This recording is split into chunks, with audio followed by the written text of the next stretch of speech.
మూసా గ్రామ ప్రజలందరికీ నా తరపున ప్రతి ఒక్కరికి కూడా పేరు పేరున హృదయపూర్వక ధన్యవాదములు. మరి నిన్న జరిగిన గ్రామ పంచాయతీ సర్పంచ్ ఎన్నికల్లో నాపై ఎంతో నమ్మకం ఉంచి మూసా గ్రామ సర్పంచ్గా ఎన్నుకున్నందుకు ప్రతి ఒక్కరికి కూడా పేరు పేరున పాదవివందనములు.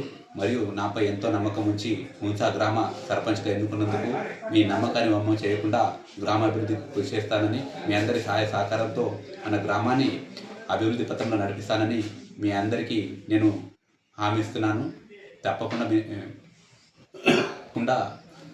తప్పకుండా గ్రామంలో గల సమస్యలన్నీ పరిష్కరిస్తానని, మరి గ్రామంలో ఉన్న మిగతా ఆగిపోయిన అభివృద్ధి పనులందరూ కూడా మరి ఇక్కడున్న పై అధికారులతో కానీ ఇక్కడ అందరి సహాయ సహకారాలు తీసుకొని గ్రామ అభివృద్ధికి కృషి చేస్తానని అందరికీ తెలియజేస్తున్నా.